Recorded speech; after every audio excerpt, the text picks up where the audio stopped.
Et en plus pour cet été, il y a énormément de mises à jour qui vont sortir pour Space Marine 2, avec principalement le mode siège qui va sortir, qui va changer tout le jeu, mais surtout c'est l'été, et évidemment qui dit été rime avec Oli, ça ne rime pas, mais au final, ça reste un banger. Car oui, Oli vient de sortir, et plutôt ressortir deux anciens goûts de l'été qui sont incroyables, le petit dauphin, ainsi que le petit perroquet, Caipirinha et Daiquiri qui sont magnifico, hyper frais. D'ailleurs, mettez des petits glaçons dedans, ça rajoute vraiment un petit truc pour la fraîcheur durant l'été, histoire d'avoir de l'énergie pour péter la gueule à Luxeno et de l'hérétique, évidemment. En plus, ils ont sorti le petit capybara, ananas, noix de coco. Et normalement, je suis pas fan d'ananas et surtout de noix de coco. Bah là, ça va, honnêtement, je suis vraiment étonné, je suis surpris d'aimer ça. Alors, c'est pas mon préféré, honnêtement, sincèrement, car mon préféré, c'est le Raptor et le petit Piranha, très sympa, je vous conseille les deux. Oli, c'est surtout les boissons plus saines que les sodas du marché et aussi beaucoup moins chères. Ça permet de prendre soin de soi, sans sucre et sans calories. Ça permet donc évidemment de maintenir une diète plus bonne qu'avec des sodas et donc en plus de ça, de prendre soin de son corps. Car je le rappelle, mais vous êtes ce que vous mangez et ce que vous buvez. Pas pour rien que j'ai un corps de fiteux parce que je fais énormément de sport,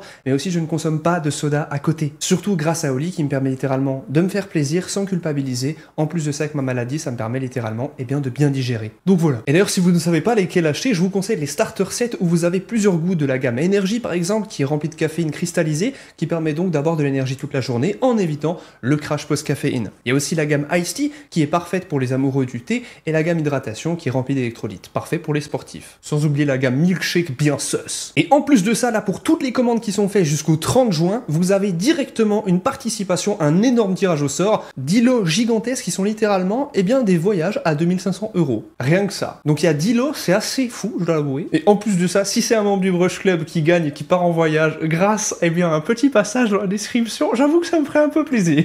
Alors n'hésitez pas à participer en checkant le lien dans la description et le commentaire épinglé. Et surtout n'oubliez pas le code Brush Club pour moins 10% sur vos commandes et le code Brush Club 5 pour votre première commande avec moins 5 €. Merci à tous ceux qui me font confiance, merci à Oli Energy de sponsoriser la chaîne depuis si longtemps et merci de passer par les liens, c'est ce qui permet vraiment de soutenir financièrement la chaîne et en même temps de vous faire kiffer. Voyons voir ensemble ce que vaut Space Marine 2 en 2025 comparé à il y a un peu plus de 9 mois. Vous le savez peut-être ou vous ne le savez sûrement pas, pour ceux qui n'ont jamais testé ce jeu en tout cas, il faut parler de Space Marine 2 et de son évolution qui est honnêtement à couper le souffle. Dans certains points, on verra que l'évolution est merveilleuse et dans d'autres, on verra que l'évolution est très mauvaise. Évidemment, je vais essayer de poser les pour et les contre le plus possible, mais il y a beaucoup de points qui vont être subjectifs et qui ne seront donc que mon avis. Évidemment, vous êtes ouverts dans les commentaires à donner le vôtre, c'est très important de savoir qu'ici je vais donner uniquement un avis qui est personnel, car beaucoup de gens ne pourraient simplement ne pas s'identifier à ce que je vais dire ou ne pas s'aligner là-dessus. Et d'ailleurs, il n'y a aucun mal à ça. Alors voyons voir 10 des points qui pour moi sont les plus importants sur ce qui a fait le succès de ce jeu et certains des points négatifs qui a fait que malheureusement les joueurs sont partis, certains reviennent. Le premier point le plus important pour ce jeu est qu'il a réellement une ambiance digne de Warhammer 40 000 et beaucoup de gens ont dit que ce jeu était littéralement à couper le souffle, qu'il représentait l'essence même qu'est Warhammer 40 000, le côté sombre et en même temps le côté satirique, comment se balade la garde impériale au sein des univers, ou plutôt au sein des factions sur la planète Kadaku par exemple. Vous vous trimballez face à des Space Marines, les gardes impériaux vont faire face à des Space Marines et les échanges entre eux vont être très marrants. Il y a un mème très connu que je vais vous mettre à l'écran où il y a un garde impérial qui va directement faire un speech sur un tank, de mémoire à un tank Rogaldorn, et il va commencer à hurler d'une manière d'un certain dictateur moustachu, et ça a créé beaucoup de mèmes sur internet où beaucoup de gens ont mis le dialogue en allemand.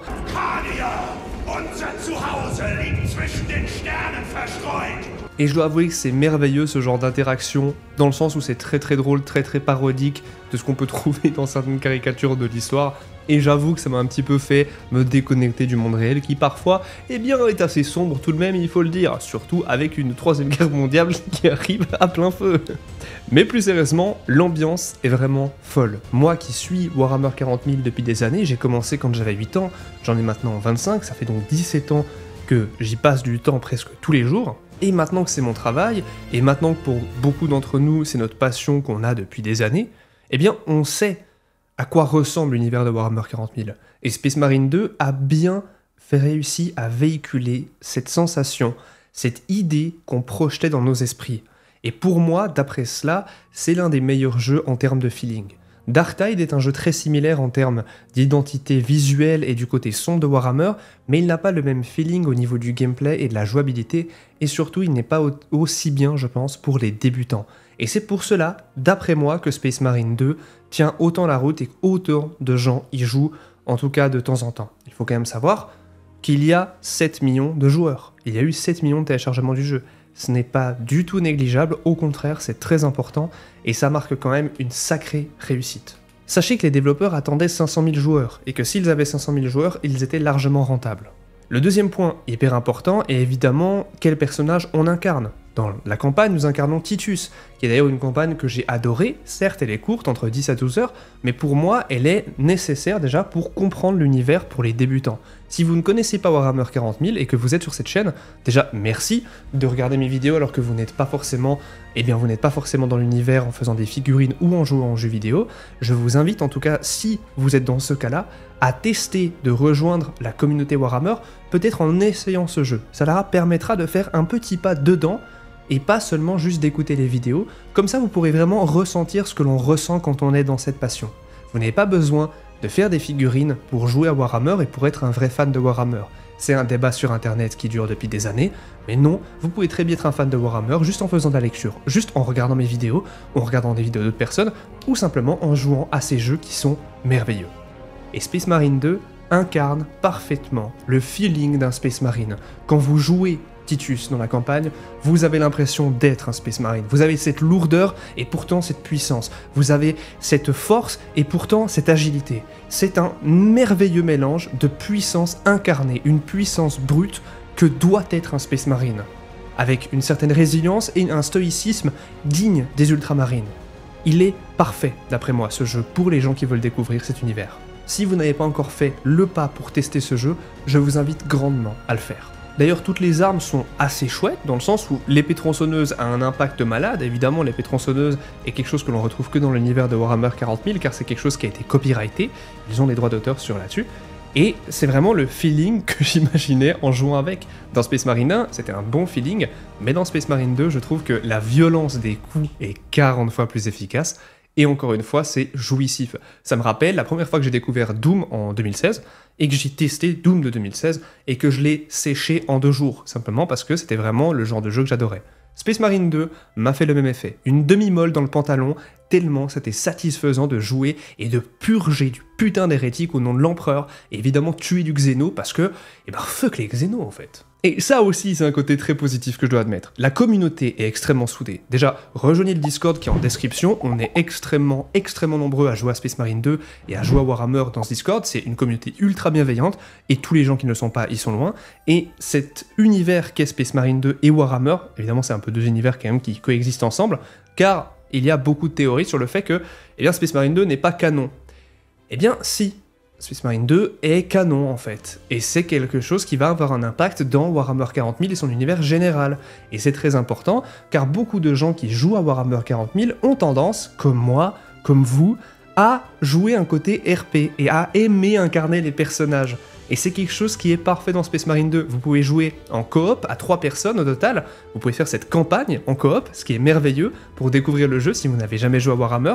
Jouez à 3, découvrez ensemble, et vous allez comprendre pourquoi beaucoup d'entre nous incarnons des Space Marines et aimons jouer à ces jeux, simplement parce que c'est un feeling qui existe dans nul autre univers. Et en plus, vous pourrez faire semblant d'être des Space Marines tout du long avec des modificateurs de voix, et ça peut être très marrant, évidemment. Vous pouvez mettre des modificateurs comme ça. Ou alors c'est parti, je suis un Space Marine. Évidemment, je suis Titus, et je vais péter des culs. Sincèrement, c'est l'un des meilleurs souvenirs que j'ai de jouer avec des potes sur ce jeu, simplement parce que ça me rappelle les jeux de 2010 où je faisais ça, quand je découvrais les jeux vidéo avec des amis, et c'est le seul jeu depuis, avec Helldiver, je dois quand même l'admettre, qui m'a permis de retrouver un petit côté d'enfance, un petit côté de naïveté que j'aime retrouver dans les œuvres qui me touchent. En numéro 3, j'en ai parlé déjà un petit peu avant, mais il est important de préciser que les combats sont extrêmement intéressants. Les personnages que vous allez combattre, que ce soit les hérétiques, donc les Space Marines du chaos, les cultistes, les démons aussi, mais les aliens aussi, les Xénos, les tyrannides que vous allez combattre, que ce soit le Sympor-Magone, Termagone, ou même les guerriers tyrannides ou le tyran des ruches, même les boss, ils ont tous un feeling incroyable. Et ça, j'avoue que j'ai jamais connu sur aucun jeu.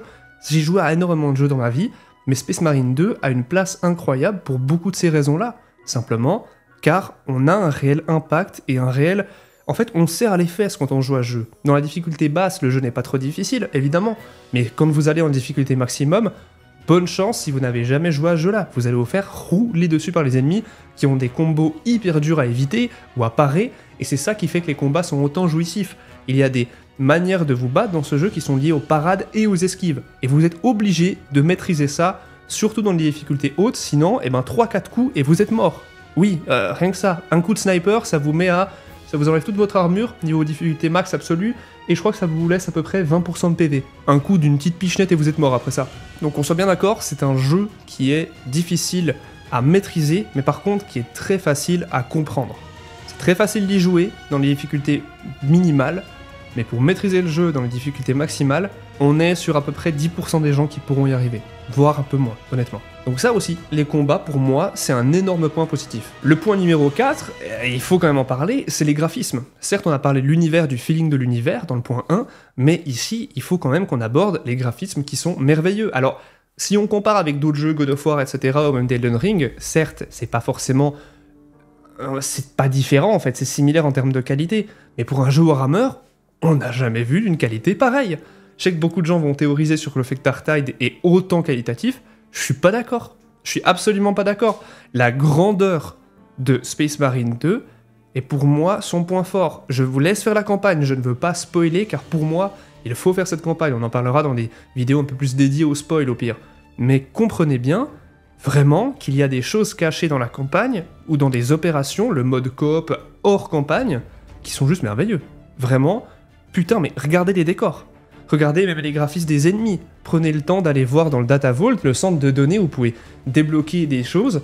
Vous avez directement des Space Marines que vous pouvez voir, vous pouvez les faire tourner sur 360 degrés, et des Tyrannides, et voir chaque détail. Ça peut paraître bête, mais c'est un plaisir. Peut-être que comme moi, vous avez eu, quand vous étiez plus jeune, pas d'argent, et vous allez dans les magasins de Warhammer, et vous achetiez pas de figurines, mais vous preniez les boîtes, et vu que vous pouviez pas en acheter, parce que vous n'avez pas de sous, parce que vos parents, ils vous donnaient pas 200 millions par mois, vous faisiez comme moi, et vous regardiez les boîtes pendant des heures. Personnellement, je faisais ça, étant petit, j'avais pas beaucoup d'argent, forcément, mais je regardais les boîtes, et je bavais dessus parce que je trouvais trop beau les boîtes. Bah là, il y a ce même feeling, l'univers représente bien Warhammer à ce niveau-là, en termes de qualité visuelle surtout. Parlons maintenant du point numéro 5, qui est très important, c'est le mode coop. On a parlé légèrement de la campagne au début, que vous pouvez faire à 3 joueurs. Comprenez bien qu'il y a un mode coop aussi, qui est le mode opération, qui se passe, en fait, c'est des missions annexes de la campagne. La campagne, quand vous l'avez finie, au bout d'un certain moment, vous pourrez jouer en opération ainsi qu'en PVP. Le PVP, on en parle un peu plus loin. Mais comprenez bien que l'opération, c'est simplement un mode coop où vous allez faire une mission qui dure entre 20 à 40 minutes à peu près. En fonction du niveau de difficulté, ça peut aller plus long ou vraiment beaucoup plus court, avec des boss durant ces missions et surtout des objectifs à atteindre. C'est le même fonctionnement que la campagne, sauf que c'est pas avec un arc narratif. Alors, il y en a un petit, mais il n'est pas autant important, et en même temps, il est très répétitif. Au départ du jeu, il y avait 6 missions, ce qui n'était pas beaucoup, il faisait que c'était très répétitif. En plus, on a 6 classes dans le jeu qui sont très intéressantes. On a le tactique, le sniper, le lourd, on a l'avant-garde, on a le rempart, et on a l'assaut. Chacune des classes est intéressante. Beaucoup de classes, comme l'assaut, sont un peu boudées parce que les gens ne savent pas les maîtriser. Pour ma part, j'ai détesté cette classe, et maintenant c'est ma classe préférée, simplement parce qu'elle est vraiment dure à maîtriser, et je ne comprenais pas comment elle fonctionnait. Et du coup, j'étais frustré. Donc j'ai mis mon ego de côté, et j'ai tenté de tryhard, et croyez-moi, elle est incroyable. Donc vraiment, prenez le temps de découvrir toutes ces classes. En plus, maintenant, il y a un système de prestige qui est ultra intéressant.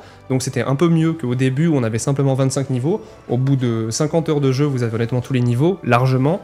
Et là, comme je disais, les modes prestige permettent donc d'avoir un peu plus de durabilité et de viabilité sur la longueur du jeu. A savoir qu'il y a aussi des arbres de compétences, qui permettent donc de modifier votre Space Marine, votre classe, en fonction de comment vous voulez la jouer. Plus au corps à corps, plus à distance, même vos armes ont des capacités que vous pouvez modifier pour les booster plus d'une manière ou d'une autre, plus de munitions, plus de dégâts dans la tête, etc. etc.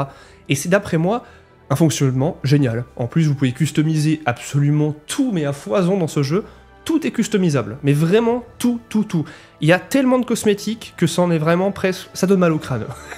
Et si vous êtes un collectionneur, un genre de Pokémon ou je ne sais quoi, ou juste un joueur passionné en général par les jeux et que vous avez un côté autiste et vous devez tout finir à 100%, vous êtes dans la merde, mais pour le bon côté des choses. Personnellement, j'ai débloqué presque tous les skins, presque tous les cosmétiques, et dès qu'il y en a, je me sens obligé de les débloquer simplement parce qu'ils sont trop chouettes et c'est un bonheur à collectionner. Donc ouais, ce mode opération est vraiment génial. Comme je disais au départ, il y avait 6 missions, maintenant il y en a 9, avec des missions vraiment intéressantes, avec certaines qui ont des boss à la fin, et certaines n'auront pas forcément de boss à la fin, mais attention, il y a des boss qui peuvent arriver au milieu de la partie, au début, voilà, ou plus ou moins à la fin.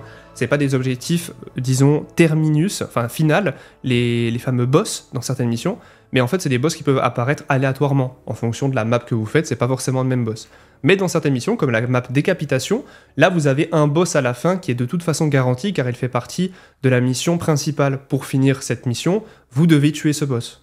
Mais dans les autres missions, par exemple la première, qui est Inferno, si vous jouez la map mais vous ne tuez pas le boss et que vous avancez dans la mission en évitant le boss, vous pouvez quand même finir la map. Ça c'est aussi quelque chose que peu de gens savent. Mais attention, ils vont tout rechanger ce fonctionnement en rendant les boss plus difficiles, on pourra même en avoir 2 dans les parties maintenant, donc c'est à prendre avec des pincettes ce que j'ai dit, car ça risque en tout cas de changer beaucoup l'évolution du jeu. Et en fait simplement là, car les développeurs écoutent beaucoup la communauté. Même si les mises à jour prennent beaucoup de temps à arriver, je dois l'admettre, en tout cas, les développeurs écoutent ce que l'on fait comme retour, ce qui est vraiment excellent. En point numéro 6, on a déjà parlé un petit peu du bestiaire, mais je tiens quand même juste à marquer un point vraiment important là-dessus, c'est que pour moi, c'est ce qui a fait que le jeu est autant un plaisir. Les exécutions, donc simplement quand vous allez faire beaucoup de dégâts à un personnage ennemi, vous allez pouvoir, si vous êtes sur manette, ça va être R3, sinon ça va être sur E, je crois, pour exécuter, et vous allez faire une animation d'exécution, vous ne pourrez pas vous faire taper. Et c'est un putain de bonheur. C'est vraiment comme sur Mortal Kombat où vous usez une exécution, vous usez une fatality, c'est le même feeling. Sauf que là, vous le faites à peu près 50 fois par partie. C'est jouissif, mais bordel de merde ce que c'est bon. Et justement, le bestiaire, il est important parce que pour chaque variante d'ennemi, il y a 1 ou 2 exécutions différentes. Et chaque ennemi a des armes différentes. C'est vraiment un bonheur aussi d'avoir autant de variantes, mais vous allez vite péter un câble contre les ennemis à distance, et pour cela, je vous invite à jouer au jeu si vous comprenez pas pourquoi. Sinon, mes Space Marines qui sont déjà enrôlés sur ce jeu, eh bien, vous connaissez la douleur. Le point numéro 7 est un petit peu un point semi-positif, parce que là, en fait, on va parler un petit peu de l'histoire, comme on l'a dit, de la campagne, qui est très bonne. Je trouve l'histoire est très bien, mais elle n'apporte rien en soi. Elle est intéressante pour un débutant, etc. Mais il y a beaucoup de points et de choses qu'on n'apprend pas. Beaucoup de choses qui sont, on va dire, dévoilées, mais qui n'ont pas forcément de suite. Alors que peut-être, à Space Marine 3, dans Space Marine 3, on aura la suite de ces événements. Mais personnellement, en tant que joueur d'un jeu vidéo, je trouve bête que certaines choses ne soient pas au moins réabordées dans le jeu un peu plus tard. Par exemple, dans une mission, on apprend que Titus a encore des résistances au warp, et qu'il a un moment où il va bader à cause du warp, qui va avoir une sorte d'effet sur lui, comme s'il était sous acide, un peu. On va dire ça simplement, pour pas spoiler surtout. Pourtant, ses amis, ou plutôt ses compagnons de bataille, vont réagir, ne pas savoir comment réagir d'ailleurs, et vont avoir des doutes sur lui et son côté hérétique. Ils pensent même qu'il est un traître à cause de ce genre de choses. Mais ils ne réabordent pas cette chose-là à la fin du jeu, même face au maître de chapitre. Ce qui est très particulier, je dois l'admettre. Je suis assez étonné que même le chapelain, etc., ait pas essayé de plonger là-dedans, dans le sens où ils auraient dû le questionner, faire un interrogatoire, c'est un peu le principe des chapelains, donc c'est simplement les figures religieuses des Space Marines, et pourtant, eh bien, ça n'a pas été abordé. J'ai pas trop compris pourquoi, mais en même temps, je me dis qu'ils vont peut-être corriger ça sur Space Marine 3. Si c'est pas le cas, je serais très déçu. Et si c'est pas le cas, ça me fait penser à Game of Thrones où beaucoup de choses ont été mises de côté simplement parce que les écrivains n'avaient pas assez de temps pour réaliser les choses à temps pour que la série continue. Vous voyez ce que je veux dire? C'est probablement lié à un contrat et peut-être un manque de temps. Le point numéro 8 est aussi très très important, c'est l'ambiance. Et l'ambiance sonore. Le jeu, la musique, les effets sonores, les tirs des armes, les bruits des armes, et juste l'ambiance des cris des monstres qui vous sautent dessus, donc des xénos, des tyrannides, les bruits du chaos, etc., des sorts qui vous sont lancés, sont extrêmement bien réussis. Je sais qu'on a tendance à ne pas remercier quand des choses sont autant bonnes, à ne pas être reconnaissant quand des développeurs font un autant bon taf, mais là, le sound design, le design du son, est juste d'une perfection que j'ai vue sur peu de jeux. Certes, beaucoup de jeux sont bons, comme on l'a dit précédemment, Elden Ring aussi a un excellent sound design, mais là, Space Marine 2, même les musiques, etc., sont merveilleuses. Alors on n'est pas sur une musique à la Helldiver où quand vous l'entendez pour la première fois, vous tombez accro, mais tout de même, le feeling d'une musique crée réellement l'ambiance de ce que vous voyez. C'est bien d'ailleurs pour ça qu'en audiovisuel, on parle bien d'audiovisuel, et non de visuel audio, car l'audio va toujours aller avant ce que vous voyez. La qualité auditive de ce que vous écoutez et ce que vous regardez est très, très importante. Bien plus que vous l'imaginez. Et pour moi, c'est une putain de réussite pour justement faire que les gens restent sur le jeu.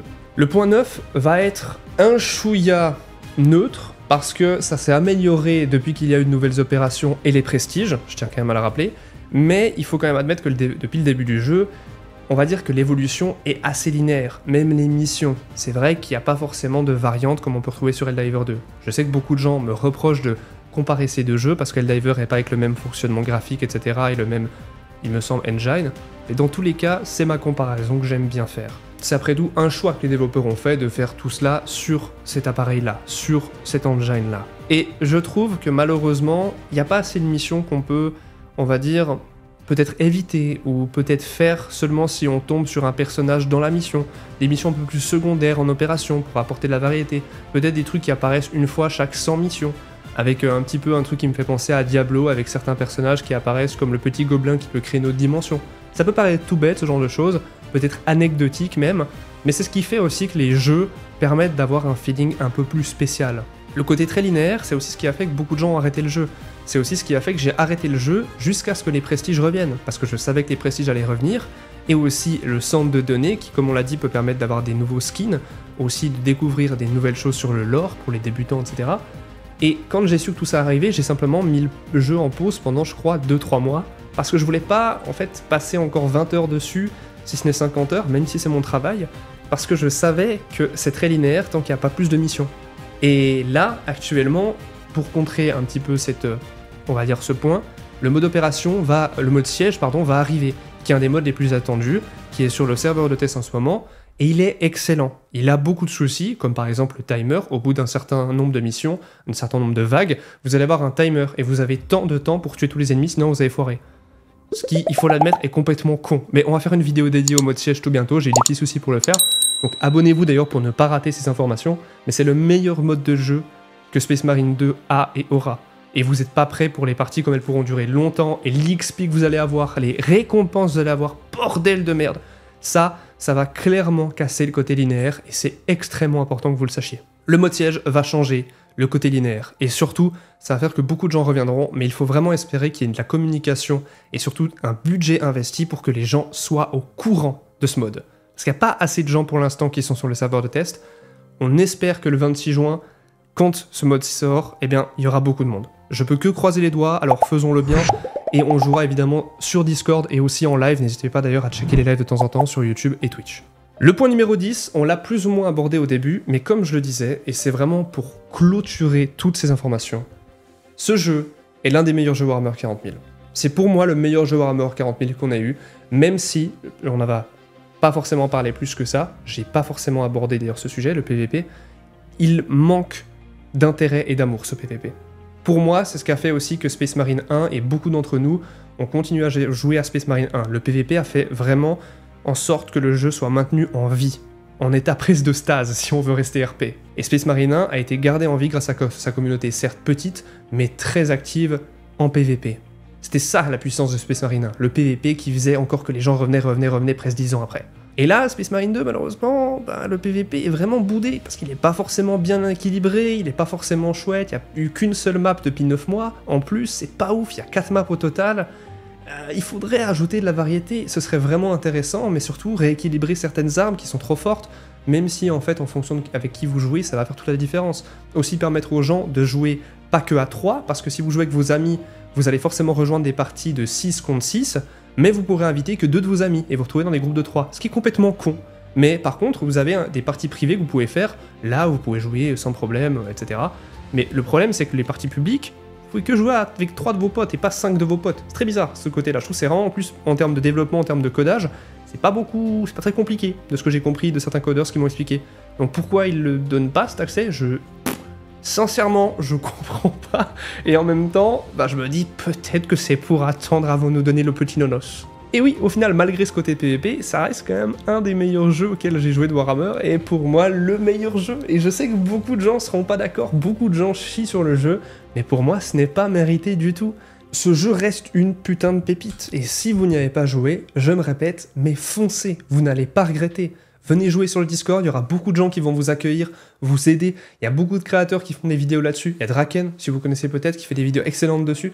Dans tous les cas, c'est une communauté qui est très similaire à Warhammer 40 000, mais qui est aussi différente. Et c'est ça qui est chouette, parce que du coup, la communauté Space Marine 2, bah, je sais qu'ils viennent très souvent sur ma chaîne, parce qu'on a créé un peu une communauté là autour. On a créé une sorte de communauté de niche dans de la niche. Et ça peut paraître bête, mais il y a un feeling sur ce jeu que, eh bien, on adore. On a un côté RP sur ce jeu qu'on adore, simplement parce que, bah c'est nous qui jouons et qui purgeons pour l'honneur de l'empereur, et on défonce de l'hérétique en son nom. Et c'est un bonheur, vraiment, je maintiens, mais c'est un jeu qui est trop chouette, et vraiment, s'il vous plaît, tentez l'expérience avec nous, et même jouez de votre côté en solo. Vous pouvez jouer en solo même si vous aimez pas jouer avec des gens, les gars, tranquille.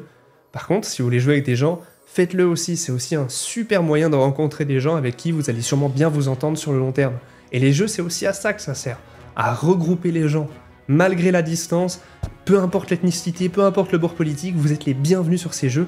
Pourquoi ? Bah parce que simplement, on a ça en commun. C'est comme la musique, et c'est un bonheur ce côté-là. Si vous êtes encore là, écrivez F Space Marine 1 qui a eu un remake de merde, par contre Space Marine 2 éclate, et allez checker la description avec Holy Energy, le plus vieux partenaire de la chaîne. En ce moment, je suis en train de bousiller le requin qui est excellent.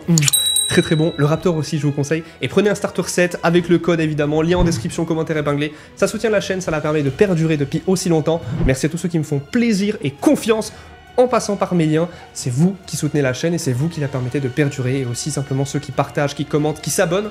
En route pour les 50 000 abonnés, on y est bientôt les gars. Prenez soin de vous, des gros bisous, l'empereur vous protège, prenez soin de votre santé physique et mentale, Ave Imperator!